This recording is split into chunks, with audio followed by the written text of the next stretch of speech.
we're going to be looking at the questions and answers in our quarterly.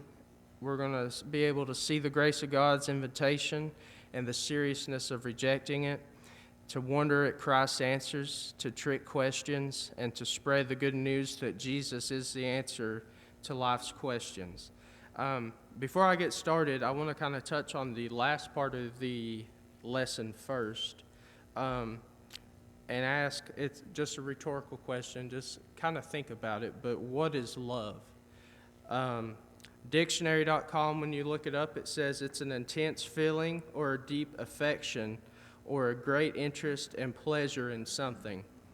But the Bible's definition of love, if you flip over to 1 Corinthians 13,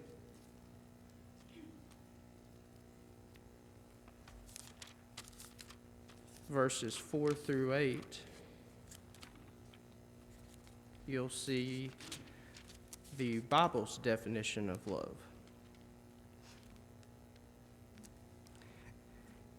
And it says, charity suffereth long and is kind. Charity envieth not. Charity valueth not itself, is not puffed up, doth not behave itself unseemly, seeketh not her own, and is not easily provoked, thinketh no evil, rejoiceth not in iniquity, but rejoiceth in the truth, beareth all things, believeth all things, hopeth in all things, endureth in all things.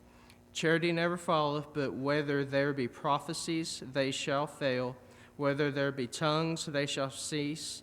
Whether there be knowledge, it shall vanish away. And if you look in Matthew 22, where we're at, in verses 36 through 40, you're going to see where it touches on love. And in 36 through 40, you see you have a lawyer that's kind of tempting Jesus and asking him questions. He says, Master, which is the greatest commandment in the law? In verse 37, Jesus answers unto him and says, Thou shalt love the Lord thy God with all thy heart, and with all thy soul, and with all thy mind. This is the first and great commandment, and the second is like unto it. Thou shalt love thy neighbor as thyself. On these two commandments hang all the law and the prophecies. So basically, if you look at those first two commandments that Jesus gives us in chapter 22, every single other commandment will be made up from love with that, following that. And I just wanted to touch on that first because that really spoke out to me. That was my highlighted point, as we see in our adult Bible studies that we do on Tuesday and Wednesdays. We pick out a verse that speaks to us, and then we further on kind of investigate that verse, and we see what it means to us. And that, to me, that spoke words to me, and I can use that in my daily life. You know, a lot of times we have problems and to love everybody. Sometimes there may be times where you may not agree with everybody, but you're called to love everybody, and you're called to, especially as Christians, we're supposed to be together and form together and not prevail against each other. And I believe, with that, if everybody's on the same page, boy, how strong would we be if we were all on the same page, united? That would be a beautiful thing to see for sure. But I want to jump right in to the first part of the lesson. I'm going to read verses 1 through 3 in chapter 22. And it says, And Jesus answered and spake unto them again by parables, and said, The kingdom of heaven is like unto a certain king, which made a marriage for his son, and sent forth his servants to call them that were bidden to the wedding, and they would not come. If you see, this is kind of the first invitation, if you will, that's refused. Jesus spoke to them again by parables. He continued to explain the religious leaders and listening crowds the danger of rejecting him. He mentions a certain king who arranged the marriage for his son, and that is a wedding. And as often is today, that's kind of the most significant social event in somebody's life, where you want everybody to come and see the great thing that, two people are coming into one that love each other. So Jesus is talking about that, and the wedding of the prince would be a spectacular event, and this type of invitation would normally be prized. It's not every day that would kind of be like you all getting invited to, Donald Trump's wedding or, something like that event. And, it's not every day that we would get invited to a president's wedding or something like that. So most people would take that as, privileged and honor that they got even an invitation to that stuff. But you see, this parable is similar in many ways to the one that's in Luke 14, 15 through 24. And I was talking to Brother Jack the other day at the food pantry. It's hard because we're in Luke in our Bible study breakouts, and we're in Matthew in Sunday school. So we're kind of contemplating, and you're seeing things that you've seen before in Luke that you're seeing now in Matthew, and you're having to sit back and think, and you kind of might get kind of confused about it at some points. I know I did, or maybe it's just me. But you see that in Luke 14, 15 through 24. But still, these parables are similar, but still they do have very different points that Jesus is trying to make in these parables.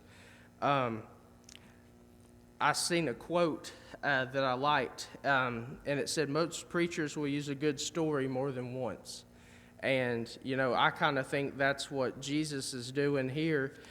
He has a story a parable that he's talking about in Luke 14, but then he's turning around in Matthew, and he's using a different parable that kind of relates to it, but it's a different story, kind of with the same perspective end goal.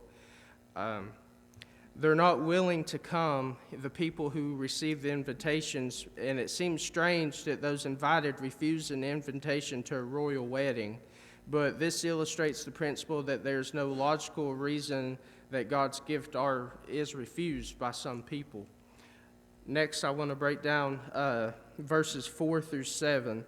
And that says, again he sent forth other servants, saying, tell them which are bidden, behold, I have prepared my dinner, my oxen and my fattings are killed, and all the things are ready. Come unto the marriage.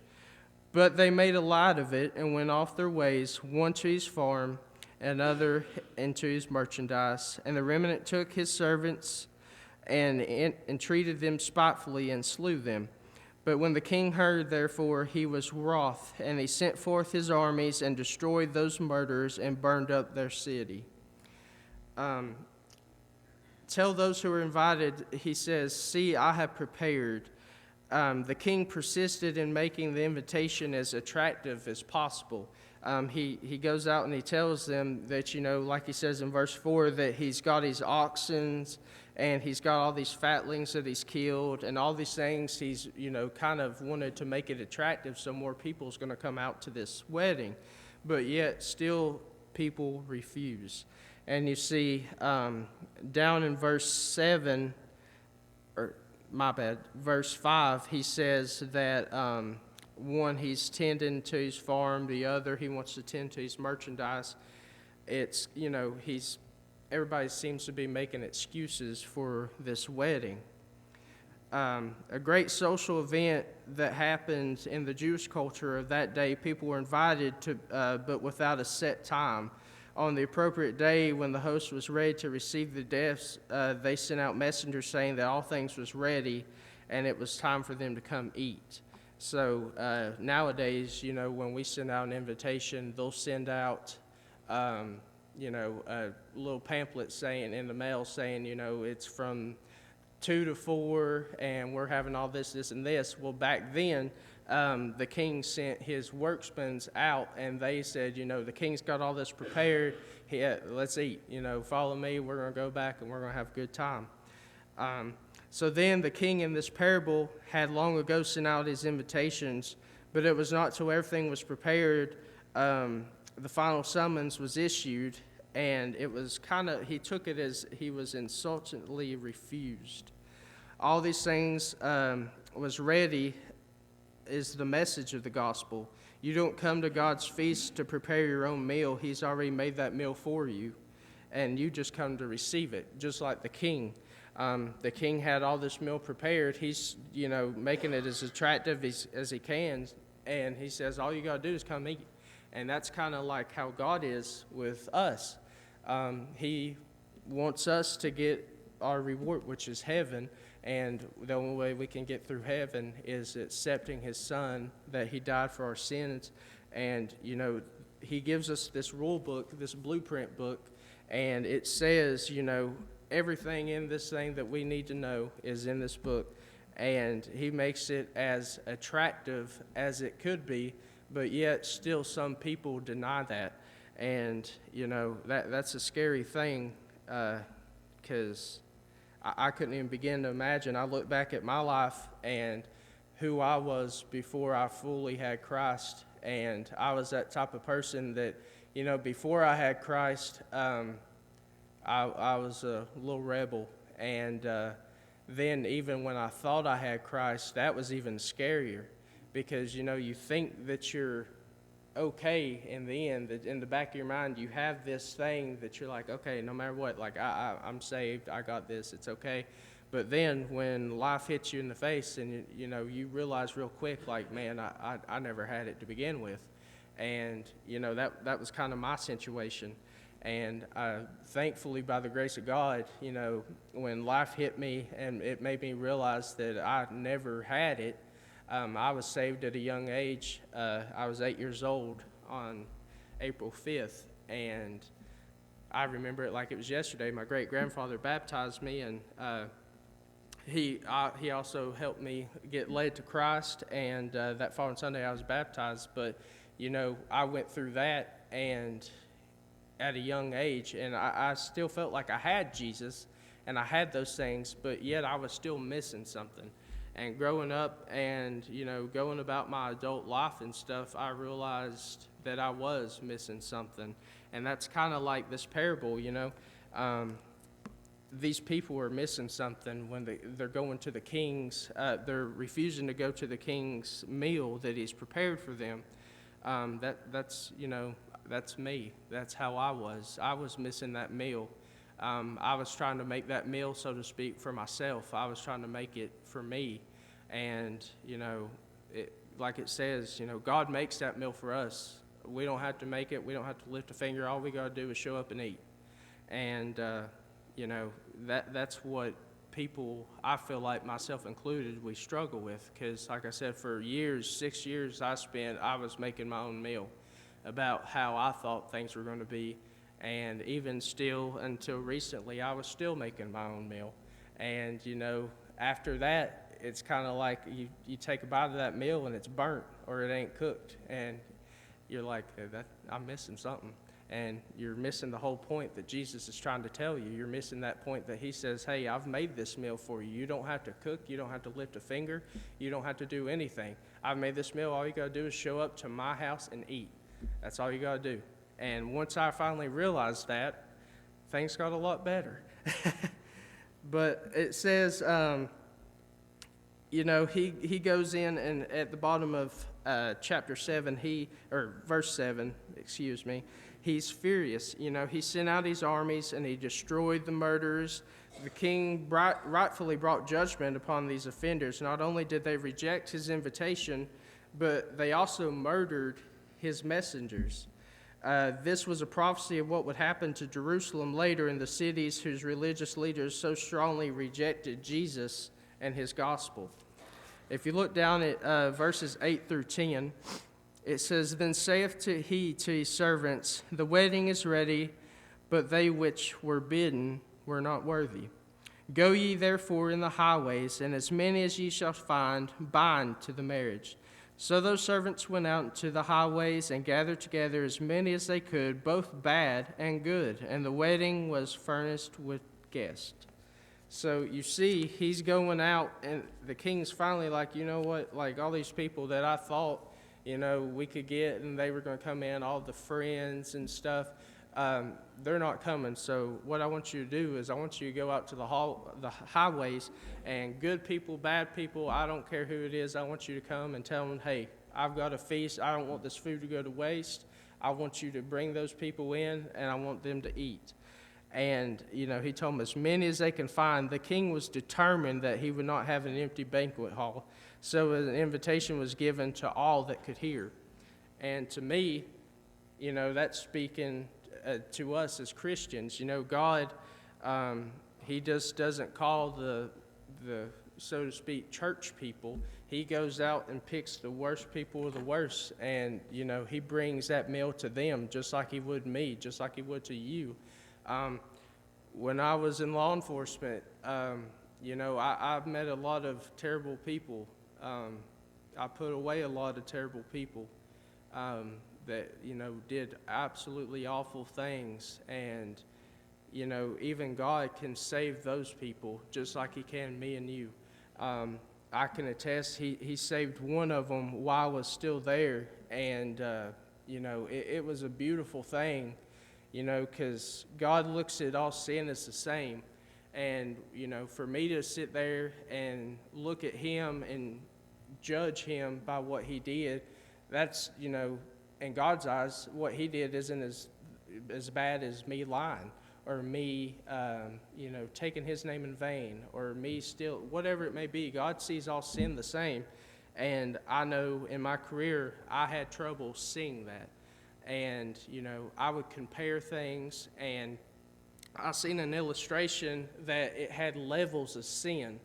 And that's how people on earth, they see things, and they level sins. They put, this one's the most biggest one, killing people, da-da-da. And this little one over here, these little white lies, this is like your kind of the bottom. But, they have these little graph charts, and that's not how God sees things. God sees everything flat. And if you take those things, it said on that illustration that if you look down on that illustration, you see that all of them are level. You don't see the levels when you're looking straight at it, how one's taller than the other. But if you look at it down, it's all the same. And that's how God sees that. When he looks down on these sins, he sees it all the same. There's not one that's bigger than the other. There's not one that's smaller than the other. All sin is the same according to God. And you see these things, in sense, we could honestly say that this parable is about grace. Those who were invited and who came were utterly undeserving of the invitation, much less the wedding and the feast itself. That's us.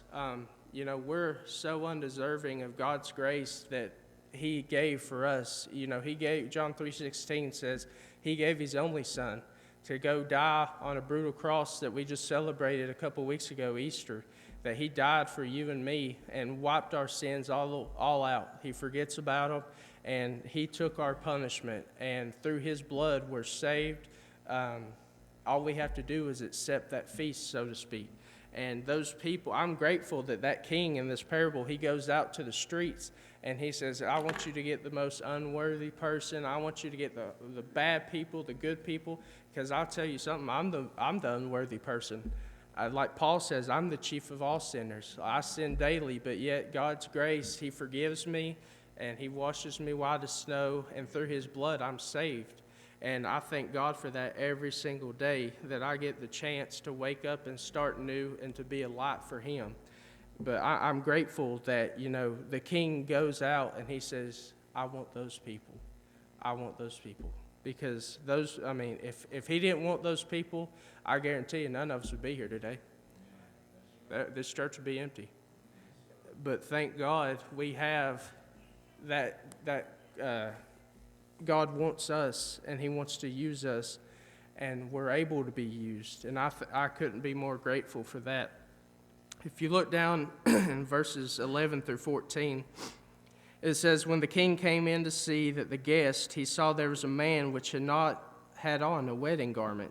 He said unto them, Friend, how camest thou in hither, not having a wedding garment? And he was speechless. And then he said to the king, to the servants, Blind him hand and foot, and take him away, and cast him to the outer darkness, and there shall be weeping and gnashing of teeth. For many are called, but few are chosen. When the king came to see the guests, he carefully examined his guests to see if they wore the garments that were ordered for them who was attending the feast. And a man didn't have on that wedding garment. The man without the robe was conspicuous by his difference, and he inappropriately dressed, and the king noticed that. And quite apart from who supplied the proper garments, the man was clearly out of place. It is fit to come that the feast is in thy worst. He came because he was invited, but he only came in appearance. The banquet was intended to honor the king's son, but this man meant nothing to the kind. He was willing to eat the good things he set before him, but in his heart there was no love either for the king or his beloved son. As you see, the king was speechless. He was muzzled up or haltered up, and he held hints, and he haltered in his mouth, and he told him to get him out and to cast him away into outer darkness, and where there's going to be weeping and gnashing of teeth. And it's kind of scary. This demonstrates the insipid side of the gospel. I feel like this is kind of talking about hell. How we, as a Christian, we have that proper garment that we're supposed to wear. In Exodus, it talks about the armor of Christ. We're supposed to wear that specific armor. And if we're not wearing that armor to be an example for Jesus and the armor or the garment in which is our salvation, if we don't have that garment, then, one day when we meet Jesus face to face, he's going to say that very thing to us. Cast him into outer darkness, and where there shall be weeping and gnashing and teeth. And I don't know about you, but that scares me more than anything in this world, to know that somebody might have to go to that place and know that there is people in that place. And ever since I answered the call to ministry, I try to make that my goal every day, to be that example, that Christian example to my work peers, just everyday life. If I'm going to Food City or Walmart, or no matter what it may be, I used to despise going to Walmart, and like I talked about last time I spoke, I gained a new brother of Christ just going to Walmart in my camouflage Crocs. Who would have known? And so, I see a whole new perspective on things, whether it's Walmart or whatever, since I found that joy in my heart, since I got Jesus in my heart, since I answered the call to ministry. It's a blessing to have that and to be called, and just to, have a church that supports you as much as it does, because we kind of had a squirrel moment here for a second, but, last week we were talking about how much, the church meant to us and stuff, and, I came to this church as a visitor, and now I have this church as a home, and I couldn't be more happy to be a part of this church. The continuing support they have for me and my ministry. Everybody took me under their wing. Pastor Tim, Dennis, all these people took me under their wing. Larry, and it's such a blessing to have those kinds of people in your life. And, through the good and bad times, the bad times, we all have bad times. And to have that support group, and Seth, me and Seth's been best friends forever. And just to have that support group that you have in this church, I tell people all the time, my home church, I never felt that way about it. But as soon as I started coming here, just as a visitor, I was like, man, there's something different about this church. They know what's up. And the more that I participate in this group, I participated in Bible school for the first time last year. I became a member of this church. I accepted my call to preach through this church. All these things that God has blessed me with abundantly in this church, and I couldn't be more proud to be a member of Limestone Free Will Baptist Church. Sorry about chasing the squirrel moment, but I had to get that out there. But last thing I want to break down is the love that, God has for us.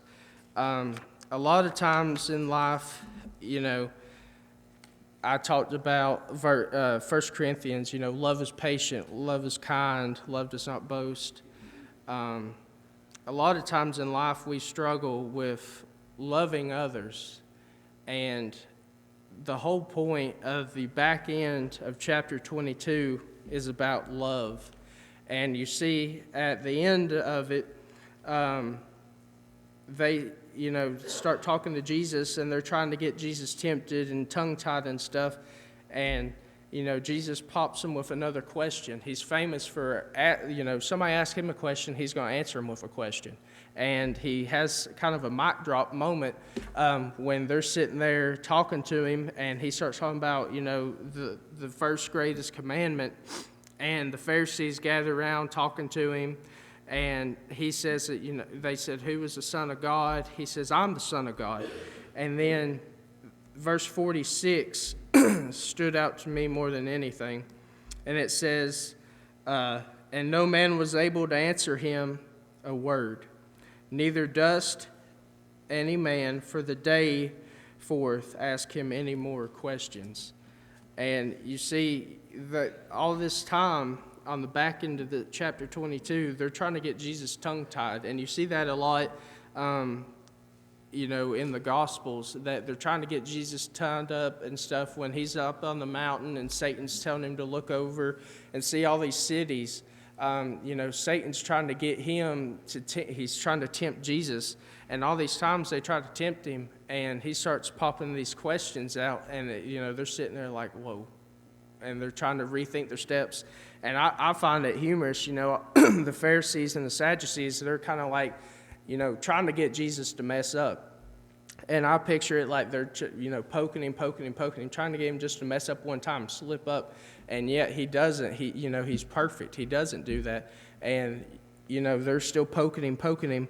And he starts asking another question to answer their question.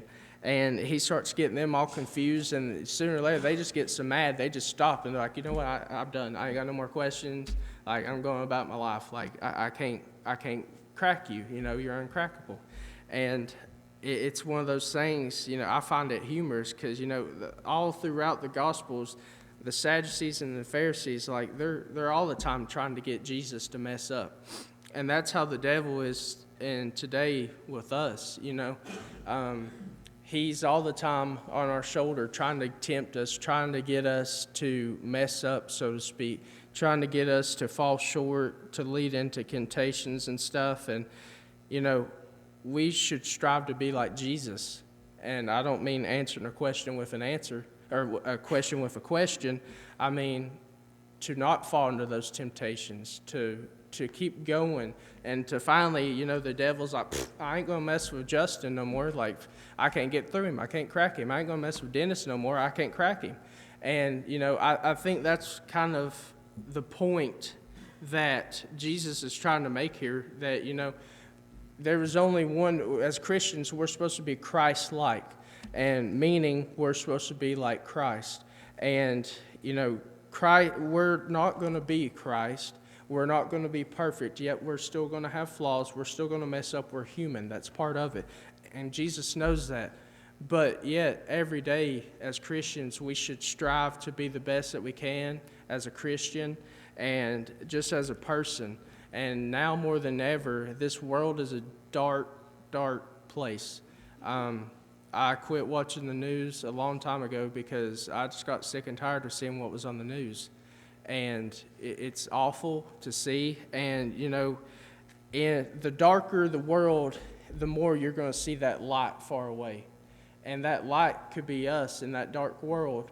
Yet we're, this dark place, and yet we're going to be that one light. And then one light's going to turn into two lights. And sooner or later, like I preached about on the sunrise service, it all starts with you. And then it'll start with us. And then maybe it'll start with Washington County to Tennessee, to the United States of America, to the world. It all starts right here with you and me. And we have that choice to be that difference. And like he says here, the greatest commandment, thou shalt love the Lord thy God with all your heart and with all thy soul and with all thy mind, and then to love your neighbor as yourself. And as, I struggled with that one because, I was a cop. I really didn't like people all that much because I seen the worst sides of people. But once I accepted my call in the ministry and Jesus kind of grabbed me and shook me, I was like, Justin, like, hey, you're going the wrong way. And he got a hold of me. The more, I love those people even more now than I didn't love them before. And I love them more than anything now, because we may be the only Bible that somebody's ever going to read. And we are called to be that light, to be that Christ-like light for them.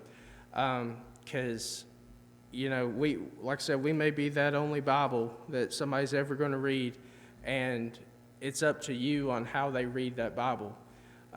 It's all about your actions, how you walk, how you talk. If you're going to talk the talk, you need to walk the walk. I tell the kids when I teach FCA that, if you're going to go around these hallways and saying, hey, I'm a Christian, I believe in Jesus, that's awesome, but you need to back that up. So, like, when you are at church Sunday, you need to be the same person on Monday, on Tuesday, on Friday. No matter what it is, you should be that same person each and every time. And they shouldn't be like, oh, well, there's a work Justin and a Sunday Justin. That's not how it should be as Christians. You should have that Sunday Justin at work Tuesday. You should have that all the time. And I believe that falls in with the commandments that he gives us to love your neighbor as yourself. I feel like, first you got to love yourself. And you got to, dig deep down inside and be like, do I have that light? Do I have that? Do I know Jesus? And once you accept that, then you can love others because you have that love that Jesus has for you. And I feel like that if you don't love yourself first, then you can't love others. And that hit me really hard. And I feel like God was laying that on my heart. But I do feel like, you have to love yourself before you can love other people. And that was something I struggled with. And, by the grace of God, once I was saved, God showed me to love myself. So then I can love others like he loves me. And like I said, it could be a change. It could be a big chain reaction effect on how if it starts with just you, what you can do to make a difference in somebody or, the world that we live in. Because it is a dark place. It's a scary place. I've seen things that I would have never even thought even showed up on TV. But I've seen it firsthand, and I've probably done firsthand things, and you sit back and you're like, man, that's crazy. And it is. But, the only cure that all that has is Jesus Christ. And we should all strive to be that example and to be Christ-like and to be like Jesus when the world tempts us and gets us down and stuff like that. We should be able to not be cracked like Jesus. And the devil should, like in verse 46, he should be like, you know what, I'm done. I ain't trying to crack this nut no more. Like, he is not going to crack. And I tell you, like, once you find that in your life, you'll be better off. And speaking from experience. And not saying that you're never going to get tempted again, because you will. You're going to get tempted every day. And I used to think Pastor Tim was crazy when he said that, once you accept your call to ministry, the devil's going to be working overtime to get to you. And I was like, man, I got Jesus, like, I'm good and stuff. Boy, does the devil work overtime to get you. He's been on a path, and, I couldn't get through it without Jesus. And I'm like I said, I'm here to tell you firsthand that, if you don't have Jesus, if you don't know that love or that meal, that wedding that he's talking about in this parable, I challenge you to let today be your day that you find out about that meal, so you can be a part of that meal. Because like the king does in the beginning of the parable, he finally goes out to the worst of the worst, the bad people, the good people. He goes out to them. And, buddy, I'm here to tell you, that's me and you.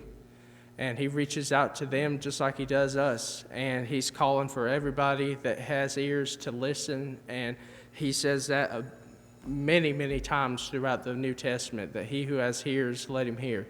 And that's, I believe that's why he gave you 2 ears and 1 mouth. So you can hear as much as you talk.